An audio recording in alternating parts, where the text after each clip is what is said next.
ကိုမှမချစ်ရင်သူများကိုချစ်လို့မရတော့ဘူးနော်ချစ်တယ်ဆိုတာ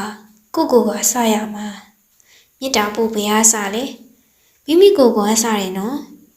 တကယ်ကိုချစ်တဲ့သူဟာတဖြည်းဖြည်းနဲ့ကျမရဲ့ထိခိုက်တာလည်းမလုပ်တော့ဘူးအကုသိုလ်ဖြစ်မဲ့ကိစ္စတွေမလုပ်တော့ဘူးဂုဏ်သိက္ခာကျမဲ့ကိစ္စတွေမလုပ်တော့ဘူးကိုချစ်လို့ကိုဘဝကိုလည်းတန်ဖိုးထားလို့ဒီဘဝမှာရနိုင်သမျှအကောင်းဆုံးတွေကိုအများကြီးလိုချင်တယ်အကောင်းဆုံးစိတ်ထားကိုလိုချင်တယ်အကောင်းဆုံးအသိဉာဏ်ကိုလိုချင်တယ်မြင့်မြတ်တဲ့မြင့်မားတဲ့အသိဉာဏ်မျိုးကိုများလိုချင်တယ်အသက်ရှည်ခြင်းနဲ့ဘဝကိုတန်အောင်နေခြင်းနဲ့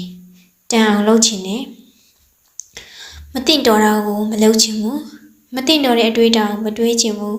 ပင်ပန်းလို့ကိုအဲ့ဒါလိုချစ်တော့ကိုနဲ့တွေ့ရတဲ့သူတွေလည်းစိတ်ချမ်းသာမှကောင်းမယ်လို့တွေးမိတယ်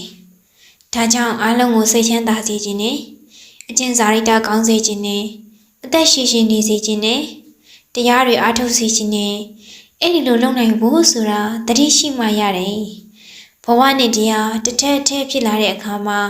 ဘဝကလည်းပိုးပြီးတော့တန်မှုရှိလာသလိုလေးနက်လာသလိုတရားကိုလည်းပိုးပြီးတော့နည်းနည်းတည်လာတယ်ဘဝတခြားတရားတခြားဖြစ်နေရင်ဘဝကိုလည်းတန်မှုရှိမနေနိုင်ဘူးတရားကိုလည်းလေးလေးနက်နက်မသိနိုင်ဘူး